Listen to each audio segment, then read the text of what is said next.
나는 지금까지 단 한 번도 한국이 방산 강국이라는 이야기를 들어본 적이 없었다. 유럽, 미국, 러시아, 중국, 이 네 나라가 전 세계 방산 시장을 쥐락펴락한다고 믿어왔다. 그런데 어느 날 믿기 어려운 소식을 들었다. 루마니아가 한국의 K9 자주포를 1조 3천억 원어치나 구매했다는 것이다. 그뿐만이 아니었다. 이라크는 한국산 천국물 3조 7천억 원어치나 도입하기로 했다고 했다. 처음엔 솔직히 이해가 가지 않았다. 독일제 자주포도 미국의 방공 시스템도 아닌 한국산 무기라니. 이것이 단순한 우연인지 아니면 한국 방산의 실력이 진짜로 글로벌 시장에서 통하는 것인지 확인해보고 싶어졌다. 자료를 뒤져보니 놀라운 사실이 쏟아졌다. K9 자주포는 이미 폴란드, 에스토니아, 핀란드 등 유럽 국가들에 수출되었고 노르웨이와 호주에서도 채택되었다. 게다가 한국산 무기들은 유럽뿐만 아니라 아시아, 중동, 심지어 아프리카 시장에서도 빠르게 입지를 넓혀가고 있었다. 도대체 한국 무기의 경쟁력이 뭐길래 이렇게 팔려나가는 걸까? 확인해보기 위해 나는 직접 한국을 찾았다. 인천공항에 도착하자마자 들려온 첫 소식은 베트남과 K9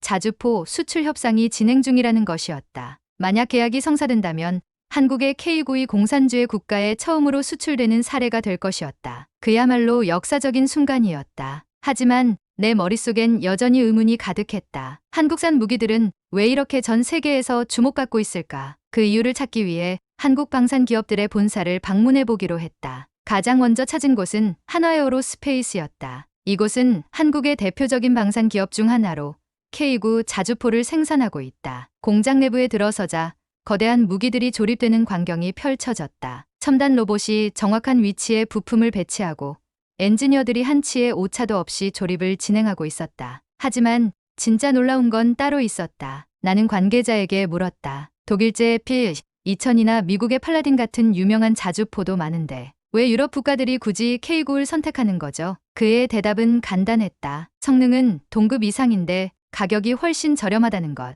유지보수 비용까지 고려하면 한국산 무기가 훨씬 경제적이라는 것이었다. 그는 실제 사례를 들어 설명해 주었다. 폴란드가 처음에 독일 P2000을 고려했어요. 그런데 가격이 너무 비쌌고 생산 속도도 느려서 원하는 시점에 무기를 확보할 수 없었죠. 그런데 K9는 성능이 비슷하거나 더 뛰어나면서도 가격이 훨씬 저렴했어요. 게다가 한국은 빠른 납품이 가능했죠. 전쟁이 벌어지면 무기를 빨리 확보해야 하잖아요. 순간 머릿속이 번쩍였다. 무기의 세계에서도 가성비가 중요했던 것이다. 한국은 단순히 싼 무기를 만드는 것이 아니라 가격 대비 성능이 뛰어난 무기를 만들어 경쟁력을 갖춘 것이었다. 게다가 납품 속도까지 빠르다니 세계 각국이 한국 방산을 주목하는 이유가 단번에 이해됐다. 하지만 여전히 풀리지 않는 의문이 있었다. 아무리 가성비가 좋다 해도 전통적인 방산 강국들이 가만히 있지는 않을 텐데 한국이 이렇게 빠르게 성장할 수 있었던 이유가 뭘까? 이 질문에 대한 답을 찾기 위해 나는 LIG넥스원을 방문했다. 이곳은 이라크에 3조 7천억 원 규모의 중거리 지대공 유도무기 천국물 수출한 회사였다. 공장에 들어서자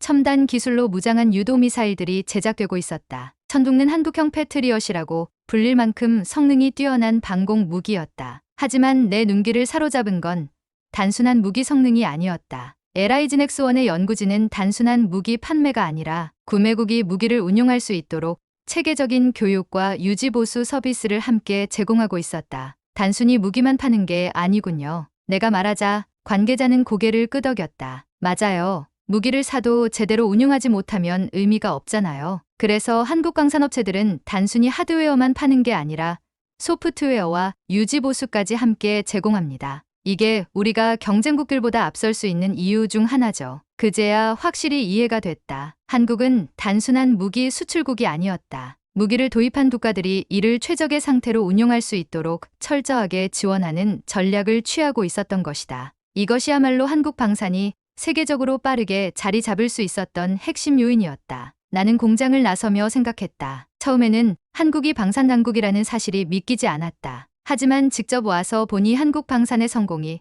결코 우연이 아니라는 것을 알게 됐다. 이제 나는 한국 무기가 전 세계에서 주목받는 이유를 조금은 알 것 같았다. 하지만 한 가지 더 궁금한 점이 남아 있었다. 한국 방산이 이렇게 성공을 거두고 있는 상황에서 기존의 방산 강국들은 과연 가만히 있을까? 분명 한국의 시장 확장을 견제하려는 움직임이 있을 것이다. 그리고 그 과정에서 한국 방산이 예상치 못한 도전에 직면할 수도 있다. 내 예상은 틀리지 않았다. 한국 방산의 글로벌 확장은 단순한 성공 스토리로 끝나지 않았다. 뒤이어 펼쳐질 위기와 반전이 기다리고 있었다. 나는 한국 방산업체들이 단순히 무기를 싸게 파는 것이 아니라 체계적인 교육과 유지보수 서비스까지 제공한다는 사실을 깨닫고 적잖이 놀랐다. 하지만 또 하나의 의문이 떠올랐다. 그렇다면 기존 방산 강국들은 가만히 있었을까? 전통적인 방산 당국들은 한국의 급성장을 경계하지 않을 리가 없었다. 한국 방산업체들이 수출 계약을 따낼 때마다 그 반대편에서는 기존 강국들의 견제가 심해지고 있었다. 유럽과 미국의 무기 제조사들은 한국이 무기를 덤핑 가격에 판매한다는 프레임을 씌우며 한국산 무기의 신뢰도를 낮추려 했다. 특히 독일은 K9 자주포가 유럽 시장을 빠르게 장악하자 강한 경계심을 보였다. 독일의 유명 방산업체 관계자는 한 인터뷰에서 이렇게 말했다. 한국의 무기 가격이 낮은 이유는 생산 공정이 단순해서가 아니다. 정부 차원의 지원이 있기 때문이다. 하지만 장기적으로 유지보수 비용이 얼마나 들지 알 수 없다. 처음엔 나도 이런 말이 일리가 있다고 생각했다. 하지만 한국 방산업체 관계자들을 만나 이야기를 나누면서 이런 주장에는 허점이 많다는 걸 깨달았다. 한국의 무기 가격이 저렴한 이유는 정부 보조금 때문이 아니라 효율적인 생산 공정과 기술 개발 덕분이었다. 유지보수 역시 한국 방산업체들이 체계적으로 지원하기 때문에 오히려 경쟁국보다 비용이 적게 든다는 것이었다. 그뿐만이 아니었다. 일부 국가는 한국 무기의 성능을 깎아내리려는 움직임도 보였다. 몇몇 서방 언론에서는 K9 자주포가 유럽의 혹독한 환경에서 제대로 작동할지 의문이라는 기사를 내보냈다. 하지만 이런 주장도 금세 반박되었다. 실제로 폴란드, 노르웨이, 핀란드 등 다양한 기후 조건을 가진 나라들이 K9를 도입했고 혹한과 폭염 속에서도 완벽히 작동하는 모습을 보이며 우수성이 입증되었기 때문이다. 이처럼 기존 방산 당국들은 한국 방산의 성장을 견제하고 있었지만 그럼에도 불구하고 한국 무기들은 빠르게 시장을 넓혀가고 있었다. 결정적인 이유는 단순했다. 이미 성능이 입증되었고 가격까지 합리적이기 때문이었다. 나는 한국 방산의 성공이 단순한 우연이 아니라는 걸 다시금 깨달았다. 하지만 여전히 궁금한 것이 남아 있었다. 한국 방산업체들이 이렇게까지 성장할 수 있었던 진짜 이유는 무엇일까? 단순히 무기를 잘 만들어서? 가격이 싸서? 그것만으로는 설명되지 않는 뭔가가 있을 것 같았다. 그 답을 찾기 위해 나는 한국 방산의 심장부, 대전의 국방과학연구소 ADD를 찾아가 보기로 했다. 나는 한국 방산의 성공이 단순한 운이 아니라는 걸 깨달았다. 하지만 여전히 의문이 남아 있었다. 대체 한국은 어떻게 이렇게 짧은 시간 안에 방산 강국으로 도약할 수 있었을까? 과거를 떠올려 보면 한국은 방산 수출국이라기보다는 방산 수입국에 가까웠다. 1990년대까지만 해도 한국군은 대부분 미국과 유럽에서 무기를 수입해 사용했다. 그런데 불과 30년 만에 한국은 무기를 수입하는 나라에서 무기를 수출하는 나라로 완전히 변모했다. 이 질문에 대한 답을 찾기 위해 나는 한국 방산기술의 심장부, 국방과학연구소 ADD를 찾았다. ADD 연구소에 도착하자마자 나는 입구에 걸려있는 문구에 눈길이 갔다. 남이 만든 무기를 사서 쓰는 나라가 강한 나라가 아니다. 우리가 만든 무기를 남에게 팔 수 있는 나라가 강한 나라다. 이 문구가 한국 방산의 철학을 단적으로 보여주는 듯했다. ADD의 한 연구원이 나를 연구소 내부로 안내했다. 그곳에는 한국의 최신 방산 기술이 집약된 첨단 무기들이 전시되어 있었다. K9 자주포의 신형 모델, 차세대 전차 유도 무기, 그리고 아직 공개되지 않은 차세대 무기들까지. 연구원은 자부심 가득한 표정으로 설명을 이어갔다. 한국 방산의 성공, 비결이 뭔지 아십니까? 나는 솔직히 답을 알 것 같지 않았다. 그래서 고개를 저었다. 그러자 연구원은 의미심장한 미소를 지으며 말을 이었다. 우리는 단순한 모방이 아니라 한국만의 방식으로 무기를 혁신해 왔습니다. 단순히 해외의 무기를 베껴서 만든 것이 아니라 한국의 지형과 전술에 최적화된 무기를 개발해 왔죠. 그리고 그것이 해외에서도 인정받고 있는 겁니다. 그는 K9 자주포를 예로 들었다. K9는 한국의 산악 지형에서도 기동할 수 있도록 설계되었습니다. 그래서 유럽, 중동, 아시아 등 다양한 지역에서도 뛰어난 성능을 발휘하죠. 또 자주포에서 가장 중요한 게 뭔지 아세요? 나는 망설이다가 화력이라고 답했다. 하지만 연구원은 고개를 저었다. 물론 화력도 중요하지만 지속적인 운용 능력이 더 중요합니다. 전쟁은 단순히 한 방 쏘고 끝나는 게 아닙니다. 오랫동안 싸울 수 있어야 하죠. K9는 단순히 강한 화력을 가진 게 아니라 유지 보수도 쉽고 탄약 보급도 빠르게 할 수 있도록 설계되었습니다. 이런 점이 유럽 국가들이 K9을 선택한 결정적인 이유입니다. 나는 연구원의 말을 듣고 나서야 깨달았다. 단순히 좋은 무기를 만드는 것만으로는 방산 강국이 될 수 없다. 전투에서 실제로 얼마나 효과적으로 운용할 수 있느냐가 더 중요했다. 한국 방산이 세계적으로 인정받는 이유도 바로 여기에 있었다. 그렇다면 한국은 앞으로 어디까지 성장할 수 있을까? 나는 이 질문의 답을 찾기 위해 한국 방산업체들이 글로벌 시장에서 벌이고 있는 실제 경쟁을 살펴보기로 했다. 한국의 방산 기업들은 이제 단순히 몇몇 국가의 무기를 파는 수준을 넘어서 전 세계 주요 방산 시장을 공략하는 전략을 펼치고 있었다. 가장 주목할 만한 시장은 미국이었다. 한화에어로스페이스와 KAI는 K9, 자주포와 고등훈련기 T-50을 앞세워 미국 시장 진출을 시도하고 있었다. 특히 한화에어로스페이스는 미국 육군의 차세대 자주포 사업에 도전장을 내밀었고 KAI는 미국 공군의 신형 훈련기 사업에서 경쟁을 벌이고 있었다. LIG넥스원도 미국 시장을 노리고 있었다. 이 회사는 소형 유도 로켓, 비공을 앞세워 미국의 방산업체들과 경쟁하고 있었다. 비공은 기존 미국산 로켓보다 가벼우면서도 정밀 타격 능력이 뛰어나 미군 관계자들의 관심을 끌고 있었다. 조선업계도 가만히 있지 않았다. HD 현대중공업과 하나오션은 미국 군함 시장에 적극적으로 뛰어들었다. 미국의 선박 건조 능력이 점점 약해지고 있는 점을 파고든 전략이었다. 하지만 미국 시장은 결코 쉽지 않았다. 미국은 오랫동안 자국 방산업체 보호 정책을 유지해왔다. 법적으로 미국 군함은 미국 조선소에서만 건조할 수 있었고 주요 무기도 미국 방산업체들이 제작해야 했다. 하지만 최근 미국 의회에서 우방국 조선소에도 군함 건조를 맡길 수 있도록 법안을 개정하는 움직임이 일어나면서 한국 조선업체들에게도 기회가 열리고 있었다. 그러나 한 가지 변수가 있었다. 도널드 트럼프 전 대통령이 다시 집권하면서 미국의 국방 예산 삭감 움직임이 본격화되고 있었다. 만약 국방 예산이 줄어든다면 미군의 무기 구매 규모도 축소될 가능성이 컸다. 그렇게 되면 한국 방산업체들의 미국 시장 진출에도 타격이 있을 수 있었다. 나는 이 상황이 어떻게 전개될지 궁금해졌다. 한국 방산업체들은 과연 이 어려움을 어떻게 돌파할 것인가? 그리고 기존 방산 강국들의 견제를 뚫고 세계 5대 방산 강국으로 자리 잡을 수 있을 것인가? 이제부터가 진짜 승부였다. 나는 한국 방산이 거침없이 성장하는 모습을 보며 이 흐름이 계속 이어질 거라고 생각했다. 하지만 현실은 그렇게 단순하지 않았다. 기존 방산 강국들의 견제는 갈수록 강해졌고 예상치 못한 변수가 등장하면서 한국 방산업체들은 심각한 위기를 맞닥뜨리게 되었다. 가장 먼저 터진 문제는 미국 시장 진출 난항이었다. 한화에어로스페이스와 KAI는 미국 시장을 공략하기 위해 엄청난 투자를 감행했다. 하지만 미국 의회에서 돌발적인 발표가 나왔다. 트럼프 전 대통령이 차기 대선에서 승리하면서 미국 국방 예산이 대폭 삭감될 것이라는 전망이 나오기 시작한 것이다. 실제로 미국 국방부는 2026년 국방 예산을 500억 달러 약 73조 원 삭감할 계획을 발표했다. 이 소식이 전해지자 한국 방산업체들 사이에는 긴장감이 감돌았다. 국방 예산이 줄어들면 미군이 신규 무기를 도입할 가능성이 낮아지고 한국산 무기의 미국 시장 진출이 어려워질 수밖에 없었다. 특히 한화에어로스페이스가 추진 중이던 K9, 자주포의 미국 납품 계획이 전면 수정될 가능성이 커졌다. 하지만 이게 끝이 아니었다. 유럽 시장에서도 새로운 도전이 나타났다. 독일과 프랑스가 손을 잡고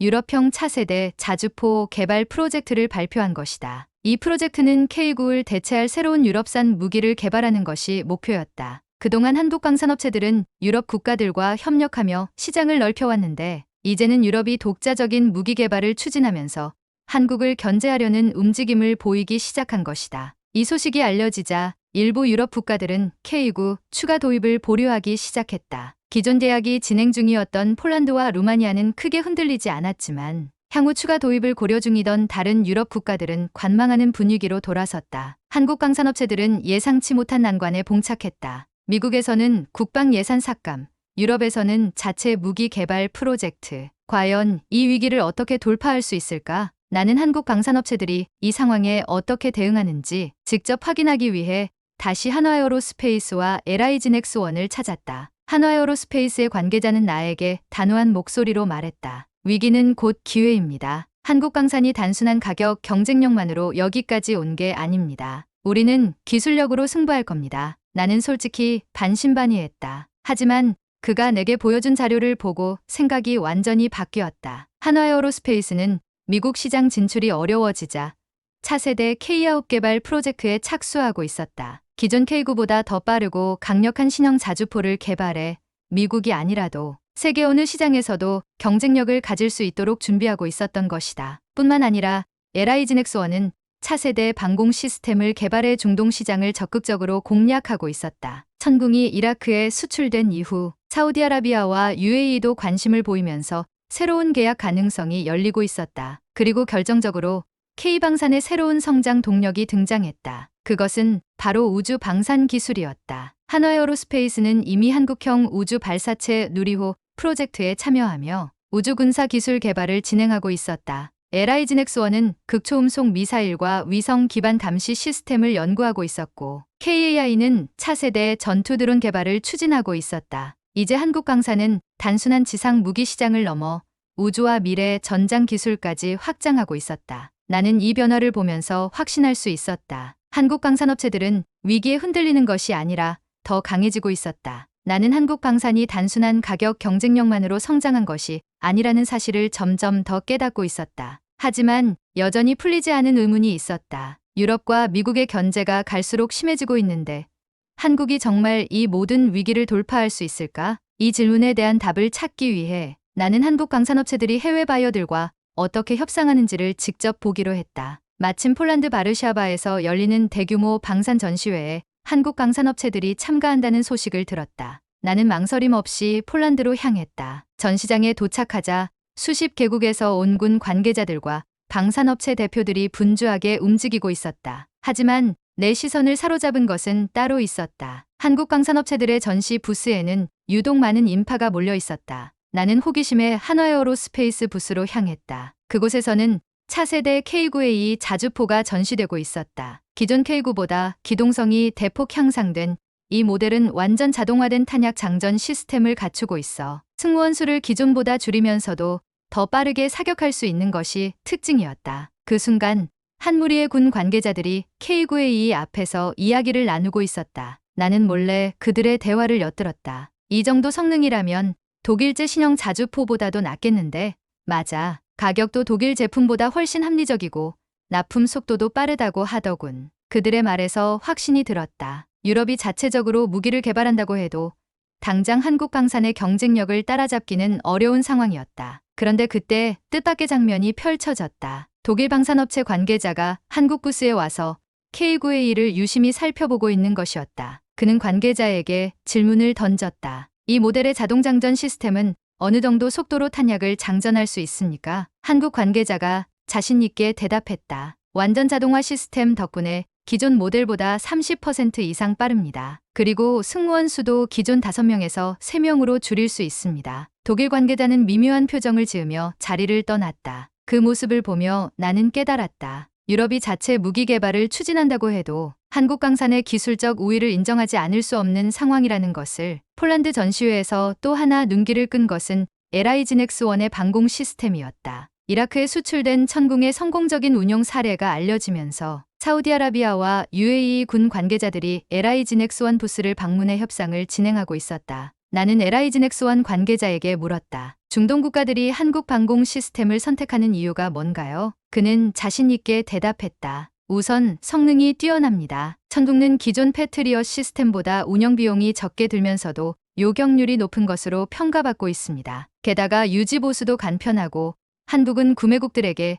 체계적인 훈련과 지원을 제공하죠. 그제야 모든 것이 이해됐다. 한국 방산이 세계 시장에서 경쟁력을 갖출 수 있었던 것은 단순한 가격 경쟁력 때문이 아니었다. 빠른 납품 속도. 기존 방산 강국들은 무기 생산과 납품에 시간이 오래 걸리는 반면 한국은 신속한 생산과 납품이 가능했다. 첨단 기술 적용 자동화 시스템, 고성능 방공 무기, 차세대 전투 드론 등 한국은 꾸준한 기술 개발을 통해 경쟁력을 높이고 있었다. 운용 편의성. 단순히 무기를 판매하는 것이 아니라 구매국이 쉽게 운용할 수 있도록 체계적인 교육과 유지 보수 시스템을 함께 제공하고 있었다. 하지만 한국 방산업체들의 도전은 여기서 끝이 아니었다. 이제 그들은 미래 전장을 선점하기 위해 새로운 도전을 시작하고 있었다. 한화에어로스페이스는 차세대 무인 전투 체계 개발을 추진하고 있었고 LIGNX1은 위성 기반 감시 시스템과 극초음속 미사일 연구에 박차를 가하고 있었다. KAI는 인공지능을 탑재한 차세대 고등훈련기 개발을 진행 중이었다. 나는 깨달았다. 한국 방산의 성공은 현재 진행형이었다. 나는 폴란드 방산 전시회를 떠나면서 확신할 수 있었다. 한국 방산의 성공은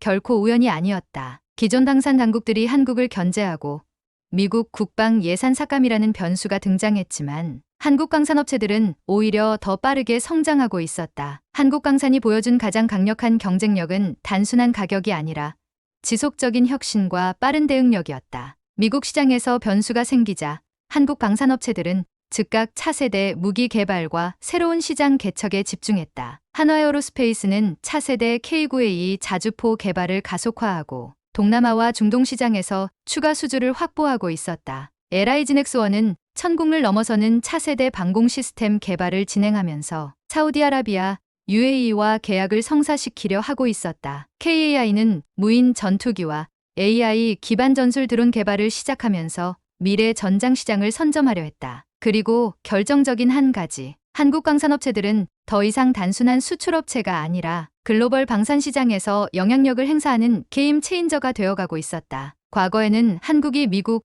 유럽에서 무기를 수입하는 나라였다. 하지만 이제는 한국산 무기가 미국 시장에 도전장을 내밀고 유럽 국가들이 한국산 무기를 먼저 찾아오는 시대가 되었다. 나는 한국 방산업체 관계자들에게 마지막으로 물었다. 앞으로 한국 방산이 궁극적으로 목표하는 것은 무엇인가요? 그들은 한치의 망설임도 없이 대답했다. 세계 5대 방산 강국 진입. 과거에는 꿈처럼 들렸을 이 목표가 이제는 현실이 되어가고 있었다. 나는 이제 더 이상 의심하지 않는다. 한국 방산의 미래는 전 세계가 주목하는 시대를 향해 가고 있다. 그리고 그 끝에는 한국이 세계 최강 방산 강국으로 자리 잡는 순간이 올 것이다. 나는 한국 방산업체 관계자의 대답을 들으며 생각했다. 세계 5대 방산 강국 진입. 이제는 허황된 꿈이 아니라 눈앞에 다가온 현실이었다. 하지만 이 목표를 이루기 위해선 아직 넘어야 할 장애물이 많았다. 기존 방산 당국들의 견제는 더욱 심해지고 있었고 새로운 기술 경쟁이 시작되고 있었다. 한국이 단순히 현재의 성공에 안주한다면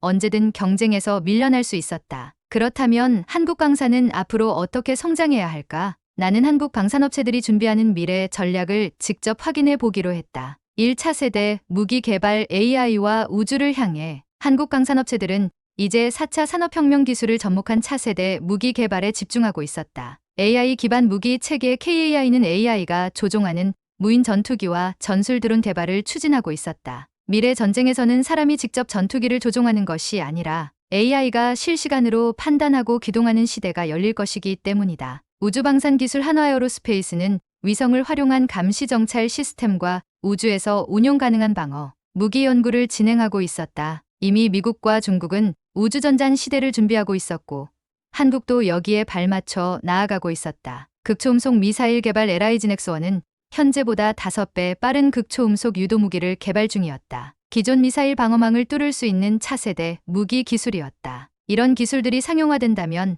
한국 방산은 단순한 무기, 수출국을 넘어 미래 전장을 주도하는 기술 강국으로 거듭날 수 있었다. 이 글로벌 방산 네트워크 구축 한국이 표준이 되는 날, 한국 방산이 단순히 무기를 판매하는 수준을 넘어서기 위해선 글로벌 네트워크 구축이 필수적이었다. 해외 생산기지 확대 한화오션과 HD 현대중공업은 미국 내 조선소를 인수하면서 미 해군 군함, 건조 시장 진출을 노리고 있었다. 현지 협력사와의 기술 교류 KAI는 동남아, 중동 국가들과 현지 전투기 생산 라인 구축 협상을 진행하고 있었다. 단순한 수출이 아니라 해당 국가의 방산 산업과 연계의 장기적인 협력 관계를 형성하는 전략이었다. NATO 및 주요 군사 동맹과의 협력 강화. 한국은 NATO와의 협력을 강화하면서 NATO 표준 무기 체계에 한국산 무기를 포함시키는 전략을 추진하고 있었다. NATO에서 한국 무기가 표준화되면 유럽 시장 진출이 더욱 쉬워질 것이었다. 이 모든 계획이 성공한다면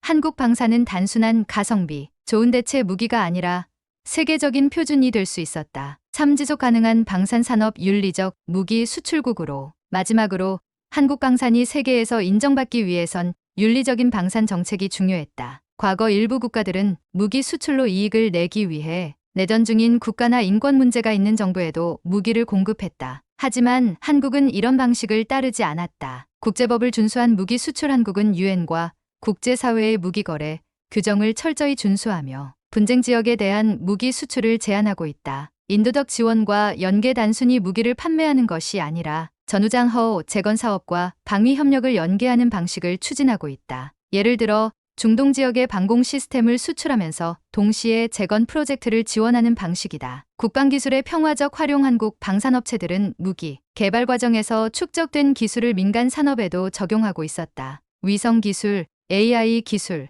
드론 기술 등이 다양한 산업에서 활용될 수 있도록 개방하는 것이다. 나는 한국 방산이 단순한 무기 수출국이 아니라 세계적으로 신뢰받는 방산 강국으로 성장하는 길을 가고 있다는 것을 확신할 수 있었다. 나는 이제 더 이상 의심하지 않는다. 과거에는 한국이 미국과 유럽에서 무기를 사다 쓰던 나라였다. 하지만 지금은 전 세계가 한국 무기를 원하고 있다. 그리고 머지않아 한국은 단순한 방산 강국을 넘어 세계 방산 시장의 표준이 되는 날을 맞이할 것이다. 그날이 오면 세계는 이렇게 말할 것이다. 이제 방산의 기준은 한국이다. 이제 한국 방산은 단순한 신흥 강국이 아닙니다. 세계 최강을 향해 도약하는 게임 체인저가 되었습니다. 과거에는 우리가 남의 무기를 사서 쓰는 나라였지만 이제는 전 세계가 한국 무기를 찾고 있습니다. 미래의 전장은 누가 선점하는가에 달려 있습니다. 그리고 그 중심에는 바로 K방산이 자리할 것입니다. 지금까지 K방산의 놀라운 성장과 미래 비전에 대해 이야기해봤습니다. 여러분은 어떻게 생각하시나요? K방산의 미래는 어디까지 뻗어갈 수 있을까요? 여러분의 생각을 댓글로 남겨주세요. 구독과 좋아요는 좋은 콘텐츠를 만드는 데 큰 힘이 됩니다. 그럼 다음 이야기에서 또 만나요. 감사합니다.